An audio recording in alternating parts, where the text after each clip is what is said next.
Hey Adventures, so today is going to be a slightly different Rings of Power video than what I've normally been doing. The show's about to come out, comes out tonight or Thursday technically, is when it's said it's supposed to release, but it comes out tonight at, I think it's about 9 o'clock for us, for me here where I'm at, maybe even earlier than that, I'm not entirely sure. Whatever the case, it's coming out tonight, and instead of doing a video like my other ones where it's a reaction to a trailer or something like that, or my thoughts on the Rings of Power, you guys all at this point know what I think of this show and how I don't have terribly high expectations for it.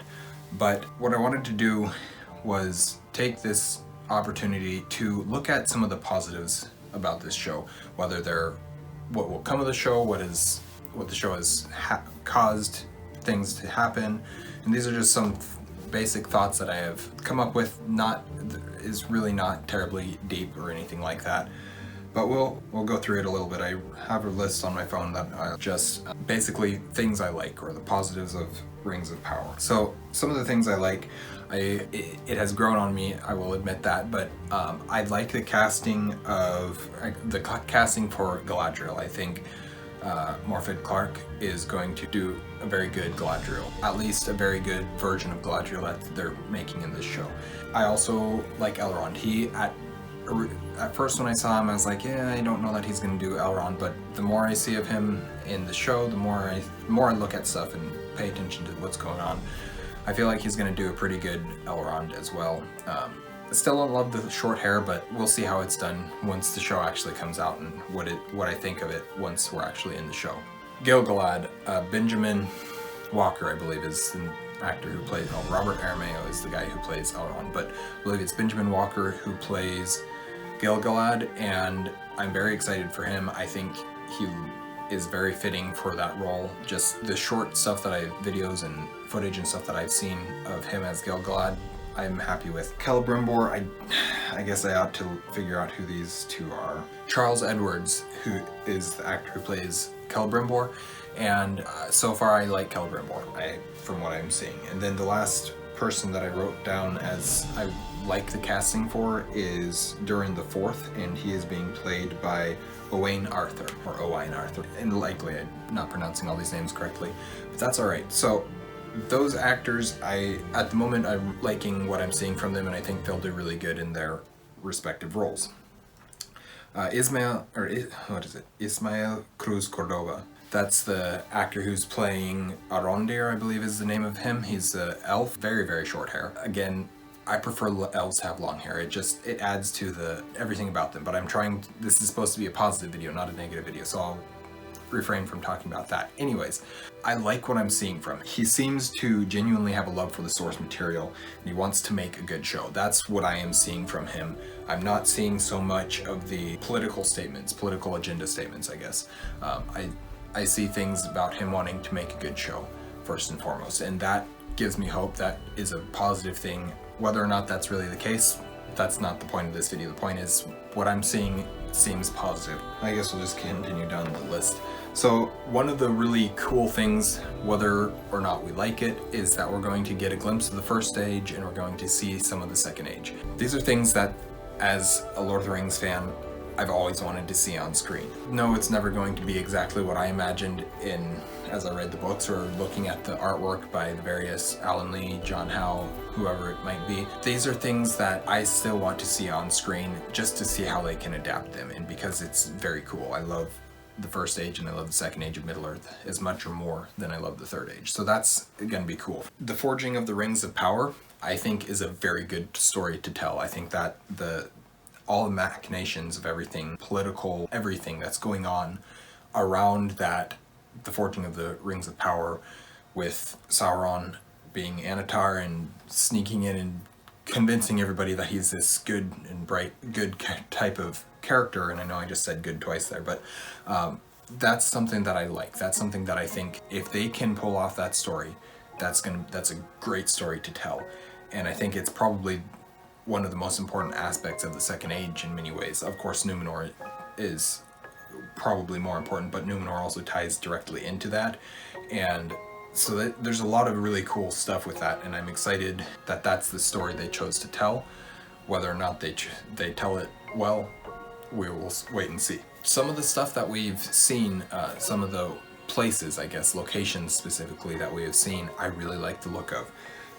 Specifically the ones that I thought of are Numenor. Yes, there's an aspect of it that looks very CGI, but at the same time, it looks like Numenor. It looks like a mixture of seafaring and Gondor, and that, as it should. Basically, Gondor was built by Numenorians, and as such, there should the architecture, the way that things are designed and the way that they look, should be referenced with the architecture of Numenor. Some of the stuff when you're actually in the city isn't what I'm talking about, I guess I'll phrase it that way. But looking at like the ports, looking at the boats and the ships and everything, and seeing how all the statues and everything that's with it, it feels very much like Numenor to me, and I do like that. I also like the looks that we've seen of Valinor. We see one city, I believe it's Syrian. I can't remember exactly, but I believe it's Syrian that we see looking off, and off in the distance is the two trees of Valinor, Telperion and Laurelin, and that's very cool. That looks very much like Valinor to me, and I like that. So what we've seen of that, I think looks really good. Of course, that's set that would be during the first age, so we will obviously be getting glimpses of the first age.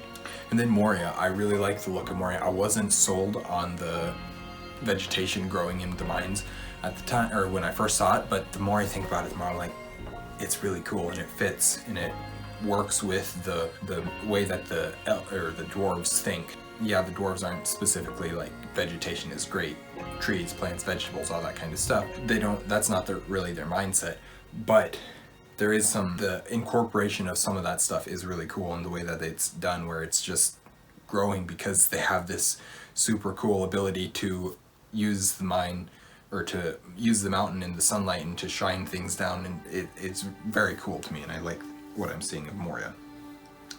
I also wrote down the soundtrack. The soundtrack so when I first saw that it was released, I went through and listened to it, and as I was listening to it, I wrote down all the ones that really stood out to me as being really good, that just really stood out to me, and I really liked them. The more I've listened to it, the more that list just doesn't matter anymore. It was most of the songs on the soundtrack as it is, but as I've continued listening to it, I finished listening to it for like the third or fourth time today, and listening to the entire soundtrack, and then knowing sometimes a little bit about what the story is trying to be told with that piece of music, and seeing all that kind of stuff, I like the entire soundtrack. I've gotten to the point where all of it is really cool. There is a little bit of it that I've noticed, I'm like, oh, that sounds like Flash, that sounds like Harry Potter, that sounds like Star Wars. There's like these other things that are coming in, and I'm like, it sounds a little bit like this other thing, and that's the first thing that comes to my mind. But at the same time, I didn't just allow myself to think this is what that is. I reminded myself that I need to see it in context, or I need to hear it in context rather, and see what I think of it once it's in actual context. I do want to mention this one thing, and it's not two things actually, I guess.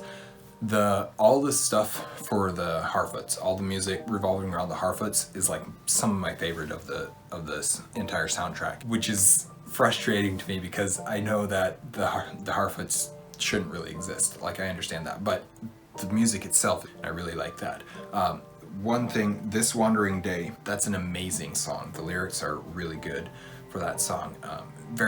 Does feel very like a wandering hobbit type character, true, but at the same time, like, it's just a good song, and I like that.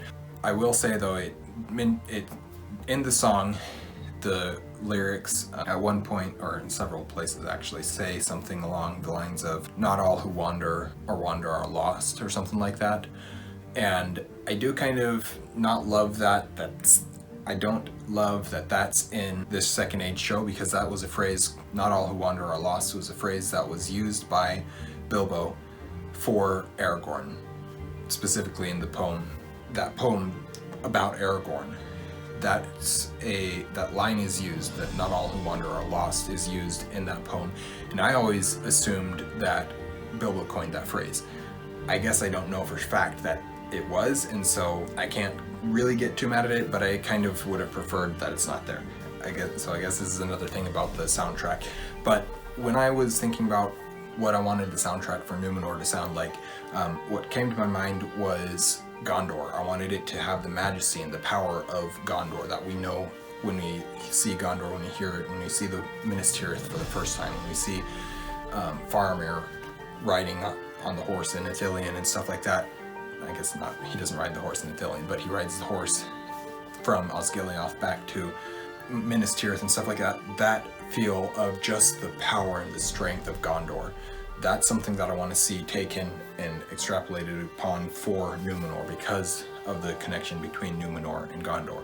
But I also wanted it to have a bit of a seafaring vibe sound to it. And so my thought was take the themes of Gondor and mix them with the themes of How to Train Your Dragon, and that it should be the soundtrack for Numenor. And after listening to the first time that I listened to the piece of soundtrack titled Numenor, that's what I thought. I was like, this is exactly what I asked for. This is, yeah, it's not specifically How to Train Your Dragon mashed with Gondor themes, but it has the feeling of both of those together, and I really like that, and I really am happy about that. Anyways, I'm taking a while, so there's some other things. We'll keep on going. There's some other things that I like so far. I like Elrond's costume. It's not particularly elven in my opinion, but I do like it. I think it's a cool costume, and I think it works with the cloak. I like cloaks, but he's also got like these wooden shoulder pieces that are, I don't know, maybe they're not wooden, but they look kind of wooden, and they look cool. And just the whole costume design, I think looks good. Maybe not the best, but I think it looks good, and maybe not the most elven. Whatever, I like it. I also like the look of the orcs. Obviously, this is one of the things that everybody's been praising about the show, even though with the many other things that we have not been praising, or whatever it is, we've said, yeah, the orcs look good. They look like orcs. So, of course, I have to include them. Galadriel's dagger. I like Galadriel's dagger. Whether or not it's a good thing to be in the show, doesn't matter. I like the dagger. It's a cool dagger. It's an image of, or it's the two trees of Valinor smashed together to make this cool dagger, and I think it looks cool. Maybe that's shallow, but it's a cool looking dagger. And it seems like there's some really gorgeous cinematography in this show. We've seen some of it in the trailers. The trailers haven't been great, but there's been a lot of cool shots, visually stunning shots in the trailers. Maybe not as many landscape shots as I would have liked, because Tolkien knew landscape. Tolkien talked about landscape time and time again, and that's very much a part of the world. And so I would have liked to see more of that, and I think we probably will when we actually watch the show. But there's some really nice cinematography that I've seen so far. There's also, and I haven't looked at them really, I've glanced at some of them, I've seen little pieces and parts of some of them and stuff like that, and I've heard people talk about them. But the reviews that people, because they've been having the world premieres all over the world at this point for this show, and the people who are coming out of those world premieres saying it's good. So that's a positive thing. Whether or not I agree with him once I actually watch the show, hearing that there's reviews that are positive, that's a positive thing. So I'm not gonna say that that's a negative thing. And then I asked on my Discord, if anyone has anything about the show that they are excited for or positive about, I'd love to hear them. So only one person responded, Himvar or Liam from Liam's Lyceum. He responded and he said, I think it will look visually stunning, which I did already touch on, and I imagine the acting will be top-notch. I agree. I suspect that the acting will be really good. I have other feelings about the actors and stuff like that, and some of the things that they've said and some of the political agendas that they seem to be trying to force down our throats. And whether that stuff's in the show or not, I don't know. I won't know until I watch it. But I do think the acting will be good. So those are some other positives from some other people. I was hoping that a couple other people would have stuff to say. Apparently they didn't. Not sure what that says about the show. And then the last thing that I want to talk about is a positive about this show. Whether or not it has nothing to do with the actual show itself, and it has everything to do with Tolkien and his literature. And that is that a lot of people, because of the show, are rereading the series, rereading Tolkien's works to be refreshed in their own minds on a lot of the stuff, on the Lord of the Rings, that book, on The Hobbit, on Silmarillion. Unfinished Tales is another one that a lot of people are rereading because there's so much information in there. They want to know what they're getting into. So there's a lot of people who are rereading those books, myself included, and that's a good thing. That's a positive thing. People rereading Tolkien is always a positive thing. In my opinion, I'm a big rereader and I love Tolkien, so it's a positive. There's also a lot of people reading the books for the first time going into this show so that they can have some background, so that they can understand some things about this show as they go into it. And that's exciting. That's of course, I always want more people to read Tolkien, so seeing more people read it is going to be great, or is great. And then the last part of that is this show, whether or not it is good, it will bring more people, more fans to Tolkien, and it will cause more fans to read Tolkien's books. And that is probably the most positive thing that can come out of this show. Whether or not the series is phenomenal, best show ever made, or horrible, it will cause more people to be reading Tolkien's works for the first time ever, as it already is. And that's just exciting for me as a Tolkien fan, as somebody who is in this fandom, who spends time, who talks about Tolkien's works. It's exciting for me to know that there are more people going to be joining us. So those are some of the positives that I was able to come up with going into this show. I am going to, when I watch the show, reset my expectations are low at the moment, and that's how I tend to go into things. But I am going to just watch the show and see what I think of it. I'm not going to have any preconceived notions about it. I'm just going to go into the show, watch it as best as I can, and just see what I think after I watch the first 2 episodes, because I believe they're releasing 2 on Wednesday night. So thank you guys for watching An Erudite Adventure. We post videos every Monday and Thursday. And Wednesdays if it's adaptation stuff. We have our social medias linked in the description down below. Please like, comment, and subscribe, and let me know what you guys are thinking about this show. If you have any positives for the show, I know I'll probably get a lot of flack for having this video at all, because a lot of people aren't positive on this show at all. But these are just some positive things that I'm seeing, some things that I'm liking about the show, or things that will be positive, that will be good coming out of the show, whatever the case is when the show actually airs. So that's kind of what I'm thinking. Thank you guys for watching, and I'll see you guys again soon. Stay.